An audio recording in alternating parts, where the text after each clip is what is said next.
दुनिया में इतना बड़ा धोखा है कि 99.9% दुनिया धोखा खा चुकी है। इस धोखे को इतनी अच्छी तरह छुपाया गया है कि इसे छुपाने के लिए सारा इतिहास दोबारा लिखा गया है। यह अंतिम धोखा है। लूसीफर द फॉलन के इस अंतिम धोखे का खुलासा करने के लिए आपको वीडियो के अंत तक इंतजार कराने के बजाय मैं इसे अभी बताऊंगा।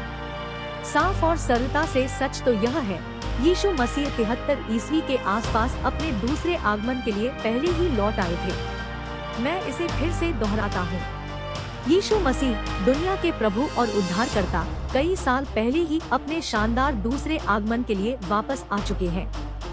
यह कोई ऐसी घटना नहीं है जो भविष्य में घटित होगी। यह एक ऐसी घटना है जो पहले भी घटित हो चुकी है। अवधि, यह एक बहुत ही साहसिक दावा है और बाइबल को छोड़कर अब तक लिखी गई हर इतिहास की किताब के खिलाफ जाता है। बाइबल, भगवान का पवित्र वचन, इस दावे का 100% समर्थन करता है और इस वीडियो का बाकी हिस्सा इस सच्चाई को समर्पित होगा।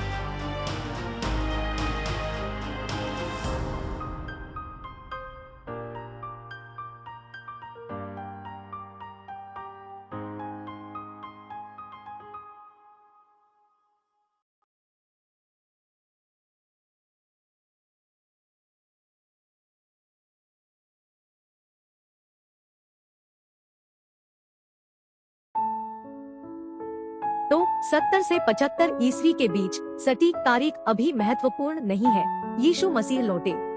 उसने ईसा विरोधी को मार डाला, लाल ड्रैगन को नष्ट कर दिया और शैतान के सभी गुर्गों को अथाह गड्ढे में भेज दिया, जहां उन्हें शैतान के साथ हालेल, जैसा कि बाइबल में कहा गया है, 1000 वर्षों तक अथाह गड्ढे में जंजीरों में जकड़ कर रखा गया था। खाई, इस 1000 वर्ष को ईसा के सहस्राब्दी शासनकाल के रूप में जाना जाता था। एक समय जब पृथ्वी पर बुराई मौजूद नहीं थी और दुनिया निर्दोष और पुनर्जन्मित थी। यीशु मसीहा ने शासन किया और दुनिया समृद्ध हुई। यीशु मसीह के 1000 साल के सहस्राब्दी शासनकाल के बाद शैतान को थोड़े समय के लिए अथाह गड्ढे से रिहा किया गया था और अपनी संक्षिप्त रिहाई के दौरान शैतान और उसके अनुचर पूरी दुनिया को धोखा देने के लिए स्वतंत्र होंगे। यह परम धोखे का समय होगा, जहाँ काला सफेद होता है और गलत सही लगता है, और यही वह समय है जिसमें हम अभी जी रहे हैं। छोटी ऋतु का समय अब महाधोखे का समय है। आधुनिक दुनिया और दुनिया के 99.9% लोग धोखा खा चुके हैं। अब सबूत देखने का समय आ गया है। आइए सबूत देखें, और सबूत खुद रहस्योद्घाटनकर्ता जॉन ऑफ पेटमोस से आएगा।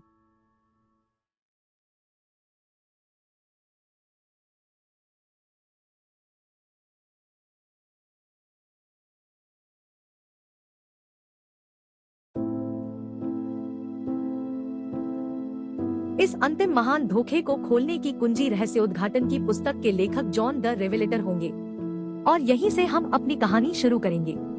जॉन द रेवलेटर के बारे में बहुत कम जानकारी है। उनके अन्य नाम John the Evangelist, John of Patmos, John the Divine और जॉन थियोलॉजियन हो सकते हैं। आम सहमति यह है कि जॉन द रेवलेटर वही जॉन था जिसने द गॉस्पेल ऑफ जॉन लिखा था।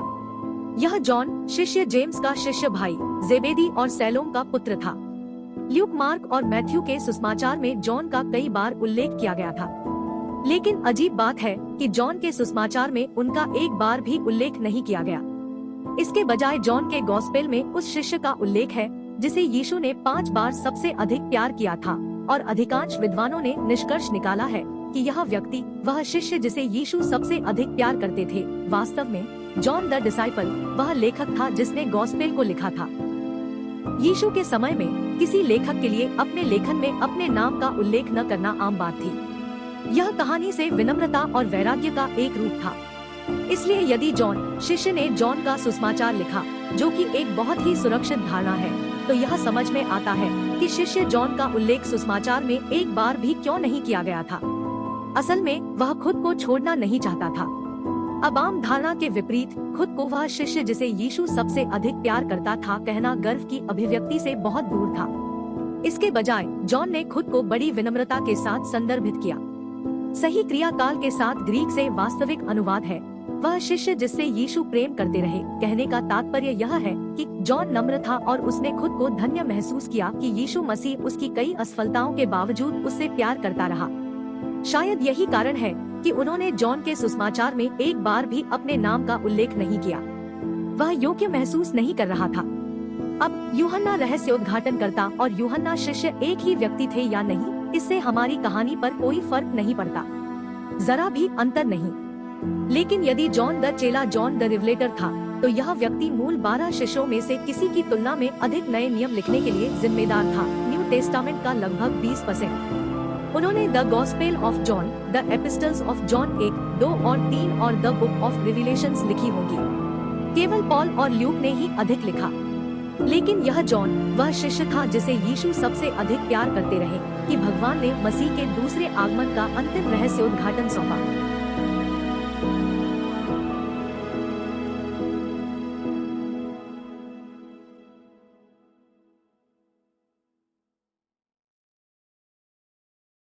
इसलिए 33 एडी में यीशु मसीह की मृत्यु, पुनरुत्थान और स्वर्गारोहण के बाद 12 शिष्यों ने वैसा ही किया जैसा उन्हें निर्देश दिया गया था और कई लोगों तक खुशखबरी फैलाई। रोम में यीशु मसीह के सुसमाचार का प्रचार करते समय जॉन द रेवलेटर को गिरफ्तार कर लिया गया और उसे मरने की सजा दी गई और उसे उबलते तेल के एक कुंड में डाल दिया गया और वह पूरी तरह से सुरक्षित बाहर आ गया। तब यह कहा गया था कि कोलिजियम में इस घटना को देखने वाले सभी लोग तुरंत अपने घुटनों पर बैठ गए और ईसाई धर्म में परिवर्तित हो गए और एक सच्चे ईश्वर की पूजा की। कुछ परंपराएं यह भी कहती हैं कि जॉन द रेवलेटर को भी जिंदा जला दिया गया और जहर पीने के लिए मजबूर किया गया और दोनों से जीवित रहने के बाद उन्हें पैटमोस के छोटे ग्रीक द्वीप में निर्वासित कर दिया गया, जो उस समय एक जेल कॉलोनी थी। यहीं पर जॉन द रेवलेटर को सर्वशक्तिमान ईश्वर से भविष्यवाणी का उपहार मिला और उन्होंने रहस्योद्घाटन की पुस्तक लिखी। साल था 95 ईस्वी, जैसा कि अधिकांश विद्वान सहमत होंगे। उसके कुछ समय बाद जॉन द रेवलेटर को पेटमोस से रिहा कर दिया गया और इफिसस, इयोना के ग्रीक द्वीप पर यात्रा की, जहां वर्ष 100 ईस्वी के आसपास प्राकृतिक कारणों से उनकी मृत्यु हो गई। ऐसा माना जाता है कि यहीं पर उनका शरीर दफनाया गया था। वह लगभग 100 वर्ष तक जीवित रहे और परंपरा के अनुसार शहीद नहीं होने वाले एकमात्र शिष्य थे।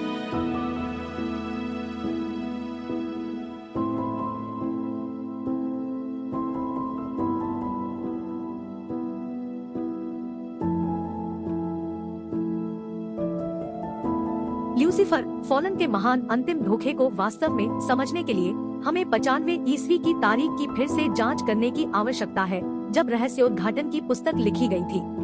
अधिकांश ऐतिहासिक और बाइबल विद्वान इस बात से सहमत हैं कि रहस्योद्घाटन की पुस्तक 95 ईस्वी के आसपास लिखी गई थी, लेकिन इसके कारण पर कभी भी पूरी तरह से गौर नहीं किया गया।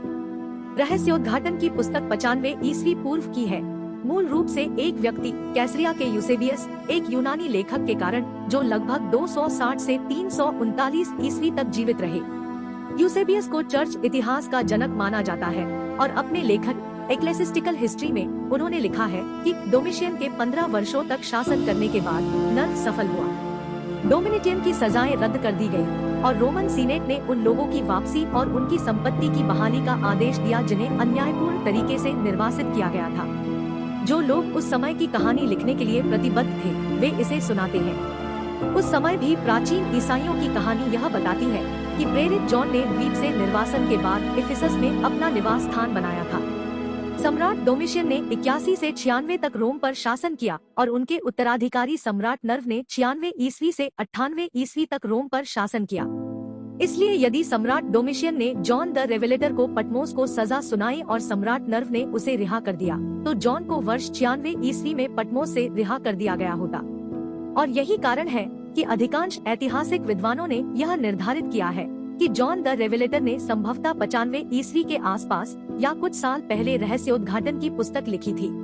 अब सवाल यह है कि क्या यूसेबियस ने जो लिखा उस पर हम भरोसा कर सकते हैं? आखिरकार यूसेबियस का जन्म ईसा मसीह के जन्म के लगभग 230 वर्ष बाद हुआ था। वह जॉन द रेवलेटर से कभी नहीं मिले थे। अधिकांश इतिहासकार हाँ कहते हैं। निःसंदेह हम यूसेबियस पर भरोसा कर सकते हैं।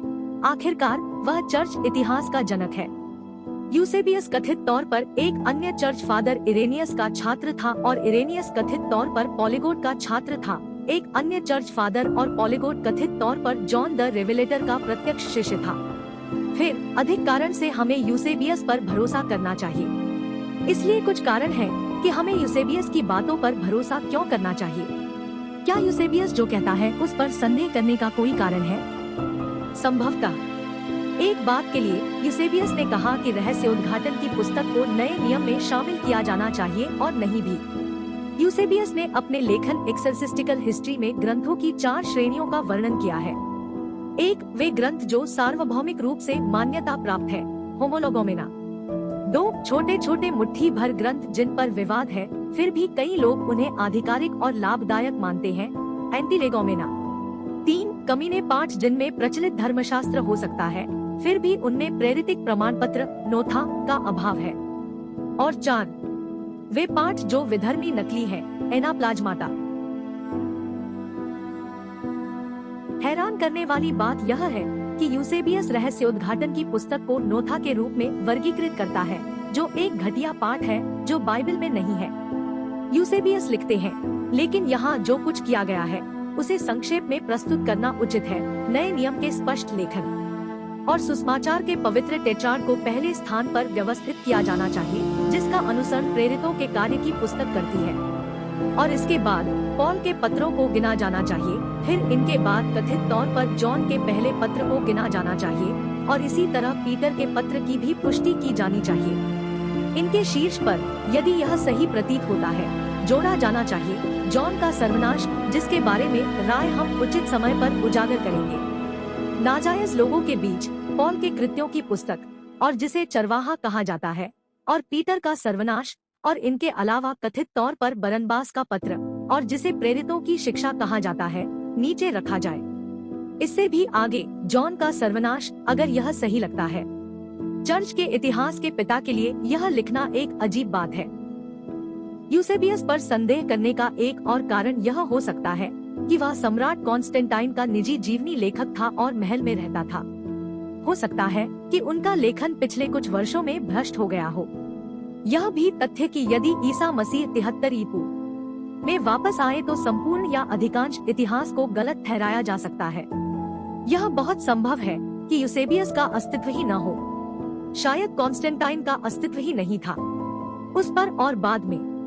तो उत्तर नहीं है। हम यूसेबियस को एक विश्वसनीय स्रोत के रूप में नहीं देख सकते। अब यदि रहस्योद्घाटन की पुस्तक वास्तव में 95 ईस्वी में लिखी गई थी, तो हमारे पास अन्य असमानताएं हैं। प्रकाशित वाक्य 10:11 में यह कहा गया है, और मुझसे जॉन कहा गया, तुम्हें फिर से कई लोगों और राष्ट्रों और भाषाओं और राजाओं के बारे में भविष्यवाणी करनी होगी। यदि रहस्योद्घाटन 95 ईस्वी में लिखा गया था, जॉन की उम्र 90 वर्ष से अधिक रही होगी और कई देशों में जाना और कई लोगों के लिए भविष्यवाणी करना कठिन रहा होगा। रहस्योद्घाटन की 90 से 95 ईस्वी लेखन तिथि के साथ एक और मुद्दा यह है कि जॉन द रेवेलेटर ने यरूशलेम के पवित्र मंदिर के बारे में इस तरह लिखा जैसे कि मंदिर अभी भी खड़ा था। यहाँ तक कि उन्हें इसे एक दृष्टि में मापने के लिए भी कहा गया था। यह एक मुद्दा है क्योंकि यरूशलेम का पवित्र मंदिर 70 ईस्वी में यहूदियों और रोमनों के बीच विद्रोह के दौरान पूरी तरह से नष्ट हो गया था। पूरी तरह नष्ट हो गया यानी एक पत्थर भी खड़ा नहीं बचा।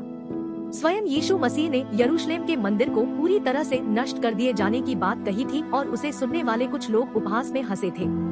जेरूसलम का मंदिर उस समय बनी अब तक की सबसे बड़ी इमारतों में से एक था और लोगों को विश्वास ही नहीं हो रहा था कि यह कभी नष्ट हो सकता है। क्या यह संभव है कि जब जॉन द रेवलेटर ने रहस्य उद्घाटन की पुस्तक लिखी तो उसे यरूशलेम के मंदिर के विनाश के बारे में पता नहीं था, या कि वह भूल गया? संभावना नहीं। मंदिर का विनाश पीढ़ियों के लिए यहूदी समुदाय में सबसे बड़ी खबर होगी, और रोमन जिन्हें मंदिर को नष्ट करने पर गर्व था, उन्होंने इस घटना को यहूदी समुदाय पर अपनी ताकत और प्रभुत्व के प्रमाण के रूप में विज्ञापित किया होगा।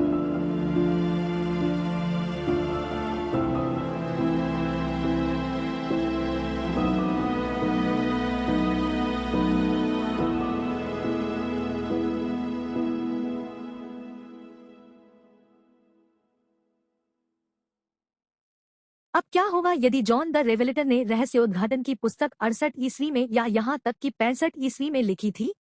सम्राट नीरो के शासनकाल के दौरान बातें थोड़ी और समझ में आएंगी। इसका मतलब यह होगा कि यह सम्राट नीरो था, जिसे डोमिटस कहा जाता था, जिसने जॉन को पेटमोस की सजा सुनाई थी, न कि डोमिटियन ने। नीरो ईसाइयों के उत्पीड़न के लिए व्यापक रूप से जाना जाता था। जॉन लगभग 60 वर्ष का रहा होगा, जो कि 90 वर्ष की आयु के बजाय कई देशों और भाषाओं में उपदेश देने के लिए उसके लिए अधिक प्रशंसनीय उम्र है। इसके अलावा अधिकांश नए नियम 70 ईस्वी से पहले लिखे गए प्रतीत होते हैं। यह केवल रहस्योद्घाटन की पुस्तक है, जिसकी लेखन तिथि 25 वर्ष बाद की है। क्या रहस्योद्घाटन की प्रारंभिक लेखन तिथि का कोई अन्य बाइबल प्रमाण है? हाँ, वहाँ है, और यह सर्वशक्तिमान ईश्वर के एक अन्य पैगंबर से आता है, जिसने सर्वनाश के दर्शन किए थे। वह पैगंबर डैनियल था। डैनियल डेविड के घराने से शाही वंश का यहूदी था। एक युवा व्यक्ति के रूप में उन्हें कैद में ले लिया गया था नबूकदनेस्सर टीवा दूसरा का राजा बेबीलोन। डैनियल को पुराने नियम में डैनियल की पुस्तक लिखने का श्रेय दिया जाता है, जिसे पारंपरिक रूप से लगभग 600 ईसा पूर्व में लिखा गया माना जाता है। डैनियल को सर्वशक्तिमान ईश्वर द्वारा सर्वनाश का दर्शन दिया गया था, लेकिन उसे एक देवदूत द्वारा स्क्रॉल को सील करने का निर्देश दिया गया था, क्योंकि घटनाएं लंबे समय तक नहीं होंगी। जॉन द रेवलेटर को अलग अलग निर्देश दिए गए थे। उसे स्क्रॉल खोलने के लिए कहा गया था, क्योंकि ये घटनाएं कम समय में या जल्दी घटित होंगी। ग्रीक टैचोस में या समय पर डैनियल और जॉन द रेवलेटर के बीच का समय लगभग 700 वर्षों का समय दर्शाता है। जॉन द रेवलेटर और आज के बीच का समय 1900 से अधिक वर्षों का प्रतिनिधित्व करता है। तो 700 साल को लंबा समय और 1900 साल को छोटा समय कैसे माना जा सकता है? एक और बात यह है, जॉन द रेवलेटर 7 राजाओं के बारे में भी लिखता है, और 7 राजा है, 5 मर गए और 1 है, और दूसरा अभी तक नहीं आया, और जब वह आए तो उसे थोड़ी देर रहना चाहिए। और जो पशु था और अब नहीं है, वह 8वां है और 7 में से है और नाश हो गया है। कई लोगों का तर्क है कि 7 राजा रोम के 7 सम्राट हैं। Julius, Augustus, Tiberius, Caligula, Claudius, Nero और गल्बा और डोमिनिशियन नहीं। क्यों? सबसे पहले डोमिनिटियन जूलियो क्लाउडियन राजवंश का नहीं था। वह फ्लेवियन राजवंश से आया था और उसे रोम के संस्थापक राजवंश का हिस्सा नहीं माना जाता है। दूसरे, सर्वियस गैल्बा सीजर ऑगस्टस, मूल नाम सर्वियस सल्पिसियस गैल्बा, का जन्म 24 दिसंबर 3 ईसा पूर्व को हुआ था और उनकी मृत्यु 15 जनवरी 1969 ईस्वी को हुई थी। नीरो की मृत्यु के बाद गैल्बा को 68 से 69 ईस्वी में 7 महीने के लिए रोम का सम्राट बनाया गया था। गल्बा आधिकारिक तौर पर अंतिम सम्राट थे जूलियो क्लाउडियन राजवंश। उस राजवंश में नीरो 7 की पंक्ति में 6वां राजा होगा। 5 गिरे हुए राजा जूलियस, ऑगस्टस, टिबेरियस, कैलिगुला और क्लॉडियस होंगे। जो राजा है वह उस समय का शासक नीरो होगा, और दूसरा जो नहीं आएगा वो होगा गल्बा। फिर यह इस बात का और सबूत है कि जॉन ने नीरो के शासनकाल के दौरान रहस्योद्घाटन लिखा था, न कि डोमिनिशियन के शासनकाल के दौरान। अब यदि जॉन द रेवलेटर ने नीरो सीजर के शासनकाल के दौरान रहस्योद्घाटन की पुस्तक लिखी होती, तो कई अन्य लेखकों ने इसके बारे में लिखा होता, लेकिन दुर्भाग्य से इसकी पुष्टि या खंडन करने के लिए कोई लेखन मौजूद नहीं है। कुछ को छोड़कर सबसे पुराना मौजूद है, खुलासे की प्रति ज्ञात है। यह साइरेन अनुवाद है, जिसे पहली बार 1627 में ड्यूटेरोनॉमी ड्यू द्वारा प्रकाशित किया गया था। सीरियन पेशिटा बुक ऑफ रिविलेशंस, पेशिटा का अर्थ सरलीकृत है, के शीर्षक शिलालेख में कहा गया है, वह रहस्योद्घाटन जो भगवान ने जॉन द इंजीलवादी को पेटमोस द्वीप में किया था, जहां उसे नीरो सीजर द्वारा निर्वासित किया गया था। तो या तो रहस्योद्घाटन की सबसे पुरानी जीवित प्रतियों में से एक सच है या यूसेबियस का लेखन। यदि दूसरा सच है तो एक झूठ होना चाहिए। अभी भी और सबूत है। 170 से 190 ईस्वी पूर्व की मुराटोरियन फ्रैगमेंट में कहा गया है, जॉन का यह काम नीरो के शासनकाल के दौरान लिखा गया था। बाइबल के अरामाइक पेशिटा संस्करण में एक टिप्पणी है जो इसकी तारीख 70 ईस्वी से पहले बताती है। रहस्योद्घाटन के शीर्षक पृष्ठ में कहा गया है कि जॉन का यह काम नीरो के शासनकाल के ठीक बाद लिखा गया था, जो लेखन की तारीख को लगभग रखता है। 68 से 69 ई मोनार्कियन प्रस्तावनाएं, जो 250 से 350 ईस्वी पूर्व की है। का दावा है कि पॉल ने जॉन की पुस्तक का अनुसरण करते हुए इन 7 चर्चों को भी लिखा था। इस प्रकार रहस्योद्घाटन की पुस्तक के लेखन को पॉल के लेखन से पहले रखा गया। तो फिर यदि जॉन को डोमिनिटियन द्वारा नहीं बल्कि नीरो द्वारा पेटमोस को सजा सुनाई गई थी, तो रहस्योद्घाटन की नवीनतम लेखन तिथि लगभग 68 ईस्वी होगी, यरूशलेम के मंदिर के विनाश से 2 वर्ष पहले। हालांकि यह इतिहास के पारंपरिक दृष्टिकोण के विरुद्ध है। यीशु मसीह ने स्वयं सुसमाचार में 3 बार ऐसा कहा है। उसने वादा किया कि वह वापस आएगा और कमरे में सुनने वाले कुछ लोग अभी भी जीवित होंगे। बाइबल में किसी अन्य बिंदु पर इससे अधिक निश्चित समय रेखा नहीं है और सत्य तो पूरे समय से मौजूद है, बस देखने का इंतजार है। और यीशु मसीह हमसे किया अपना वादा नहीं तोड़ते। यदि उसने कहा कि वह वापस लौटेगा, तो उसने वैसा ही किया। वाक्य का अंत। अवधि पूर्ण विराम।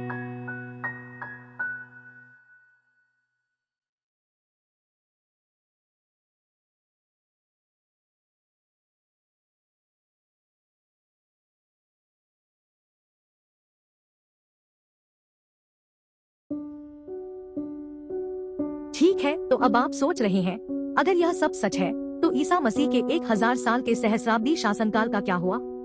यह एक अच्छा प्रश्न है जिस पर और अधिक जांच की आवश्यकता है। मान लीजिए कि ईसा मसीह 73 ईस्वी में लौटे। उसने लाल ड्रैगन को मार डाला और ईसा विरोधियों को मार डाला और 1000 वर्षों के लिए बुराई को खत्म कर दिया।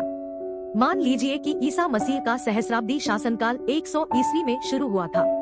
अतः ईसा मसीह का सहस्राब्दी शासनकाल 100 ईस्वी से 1100 ईस्वी तक रहा होगा, अथवा 80 ई से 1080 ई तक, अथवा 73 ई से 1073 ई, अथवा 75 ई से 1075 ई तक। सटीक तारीख महत्वपूर्ण नहीं है क्योंकि आप जल्द ही देखेंगे। अतः 100 ई से 1100 ई तक विश्व में शांति थी। इस समय को टाटारिया के शासनकाल के रूप में जाना जाने लगा है। जैसा कि आप पहले से जानते होंगे या नहीं जानते होंगे, टाटारिया 1776 से पहले हर मानचित्र पर चित्रित एक राज्य था जो अचानक इतिहास से गायब हो गया। ईसा मसीह के 1000 सहस्राब्दी शासनकाल के बाद मान लीजिए कि यह वर्ष 1100 में समाप्त हुआ। शैतान को पूरी दुनिया को धोखा देने के लिए रिहा किया गया और उसने पूरी दुनिया को धोखा दिया। उनके द्वारा किए गए पहले कामों में से एक समय रेखा को 1776 में रीसेट करना था।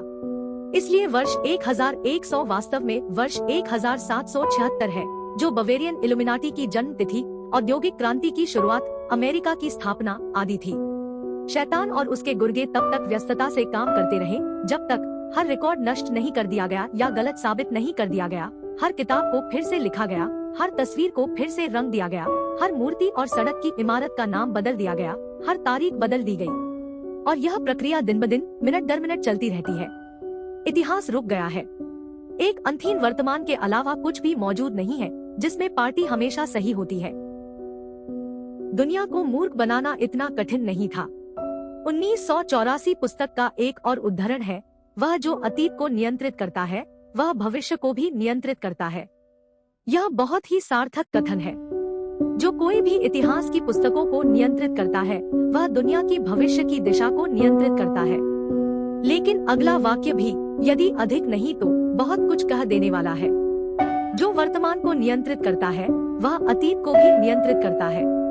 इसलिए शैतान ने समय रेखा को रीसेट करके वर्तमान को रीसेट कर दिया और वह और उसके सहयोगी सभी उन्नत टाटेरियन तकनीक और ज्ञान को जमा करने में सक्षम थे, जबकि उनके और इल्यूमिनाती परिवारों के पास वर्ष 1776 में हवाई जहाज और पनडुब्बियां और टैंक और कंप्यूटर थे। बाकी दुनिया में बमुश्किल बिजली और बहता पानी था और औद्योगिक क्रांति चल रही थी। फिर उन्होंने केंद्रीय बैंकिंग प्रणाली स्थापित की जो देशों को वित्तीय गुलाम बनाए रखती है। उसने वंशावलियों में हेराफेरी करके विश्व में राजतंत्रों का निर्माण किया। उन्होंने एक ऐसी दुनिया बनाई जहां कुछ लोग भूखे रहते हैं, डर के मारे सोते हैं या बीमार होते हैं। सहस्राब्दी साम्राज्य के विपरीत, जहां सभी के लिए भोजन और ऊर्जा निःशुल्क थी। और बाकी, जैसा कि वे कहते हैं, इतिहास है और किसी और समय की कहानी है। यीशु मसीह, दुनिया के उद्धारकर्ता इमैनुएल, हमारे सच्चे भगवान के एकमात्र पुत्र, स्वर्ग और पृथ्वी के सर्वशक्तिमान निर्माता की सच्ची सच्चाई को जानकर धन्य हो जाओ। तथास्तु।